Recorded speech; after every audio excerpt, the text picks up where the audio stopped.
friends, today we are going to learn about present perfect tense. Present perfect tense बात से ही समझ आ रहा होगा, जिसमें आप बहुत परफेक्टली आंसर दे रहे हैं कि हाँ वो काम हो चुका है, आपको श्योरिटी है या वो काम कर लिया गया है। तो इसकी पहचान कैसे होती है? जो भी सेंटेंस की एंडिंग होती है, चुका है, गया है, दिया है, लिया है, दी है, ली है, देखा है, इस तरीके की जो एंडिंग है वो सारी किसकी होती है?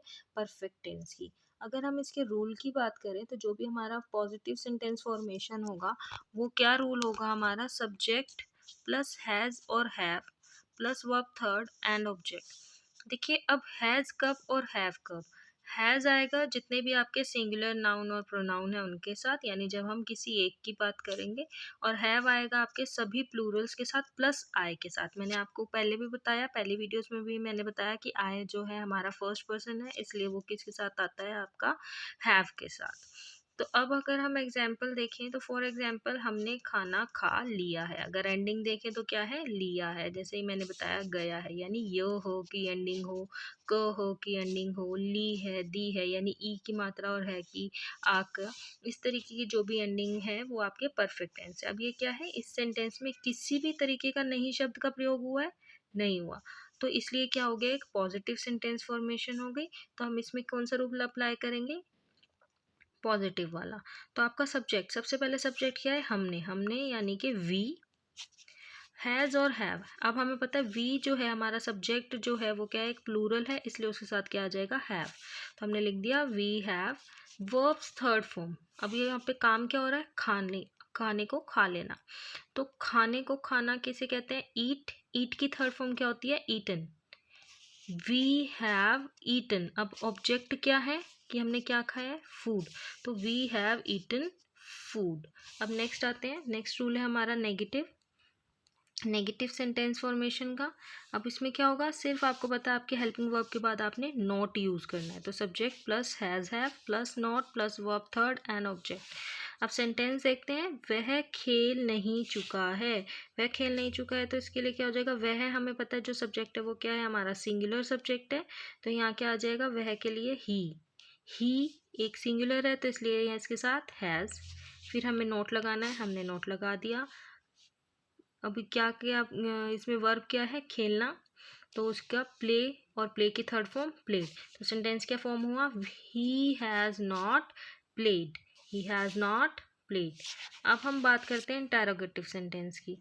अभी अगर इसका रूल देखें तो क्या है? जो भी आपका हेल्पिंग वर्ब होता है वो इंटरचेंज कर लेता है जगह सब्जेक्ट के साथ, यानी आपका पहले हेल्पिंग वर्ब आ जाता है फिर सब्जेक्ट।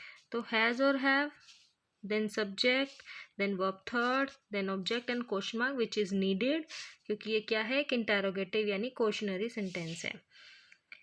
अब अगर आपका सेंटेंस क्या से शुरू हो रहा है, यानी किसी भी क्वेश्चनरी वर्ड से शुरू हो रहा है, तो ये दो रूल अप्लाई होंगे। अदरवाइज हम नेक्स्ट रूल जो अभी हम बाद में डिस्कस करेंगे, पहले ये देख लेते हैं। क्या तुम फिल्म देख चुके हो? तो आपका क्या आ गया? तुम क्या है? यू के साथ क्या आता है? हैव। तो पहले क्या आ गया? Have you. देखना, वर्ब क्या है? देखना, वॉच। क्योंकि थर्ड फॉर्म लगाते हैं वर्ब की तो ईडी लग गया और वॉच्ड बन गया। तो क्या बन गया? Have you watched. और क्या देख चुके हो? फिल्म यानी मूवी। तो have you watched movie. Clear? Next अगर हम बात करें नेगेटिव सेंटेंस की, तो उसमें क्या रूल जाता है? हैज़ हैव सब्जेक्ट, और सब्जेक्ट के बाद नॉट। बस कुछ चेंज नहीं है, सब्जेक्ट के बाद आपने नॉट लगा देना है और कोई चेंज नहीं है इसमें। तो आपका सेंटेंस था, क्या सोनिया ने खाना खा नहीं लिया है? तो हम क्या लिखेंगे? सोनिया एक है, सिंगुलर है, इसलिए उसके साथ has Sonia not eaten food. Has Sonia not eaten food. अब हम बात करते हैं उस रूल की जब आपके जो भी क्वेश्चनरी वर्ड हैं, यानी कि क्या, क्यों, कैसे, जो भी WH फैमिली वाले क्वेश्चन हैं, वो आपका सेंटेंस के बीच में आ रहा है वो वर्ड। जैसे कि हमने क्या पहले ना लेके हमने सेंटेंस के बीच में वो क्वेश्चन पूछा हुआ है। तो क्या क्वेश्चन क्या था? तुमने यह किताब क्यों नहीं पढ़ी है? अब इसके लिए रूल चेंज हो जाएगा, कुछ नहीं करना, WH फैमिली पहले आ जाएगा, देन आपका helping verb has have, then subject, verb third and object. वो तब जब पॉजिटिव सेंटेंस है। इफ सपोज आपके पास नेगेटिव क्वेश्चन है तो आपका WH family, has, have, subject के बाद आपने नोट लगा देना है और पूरा रूल एज इट इज़ है। तो अभी करते हैं, तुमने यह किताब क्यों नहीं पढ़ी है। तुमने यह किताब क्यों नहीं पढ़ी है। सबसे पहले WH फैमिली, यानी कि सेंटेंस में क्या आया, क्यों। क्यों के लिए हम क्या बोलते हैं, वाई। तो हमने लिख दिया वाई। फिर हैज़ या हैव में से आना था तो हमें उसके लिए अपना सब्जेक्ट देखना होगा। सब्जेक्ट क्या है, तुमने, यू के साथ क्या आता है, हैव। तो क्या आया, वाई हैव यू। क्योंकि एक ये नेगेटिव सेंटेंस है तो मैंने बताया सब्जेक्ट के बाद हम क्या लगाएंगे, नॉट। तो वाई हैव यू नॉट।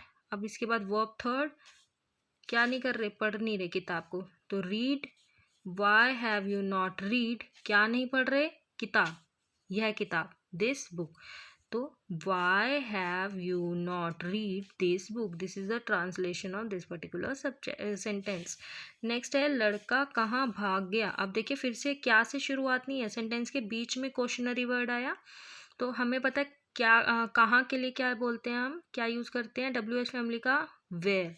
हमने लिख दिया वेयर। और क्योंकि एक लड़का है इसलिए हैज़ द बॉय, अभी वो क्या, वर्ब क्या है, भाग गया। तो where has the boy run away. Any doubt? Okay, thank you.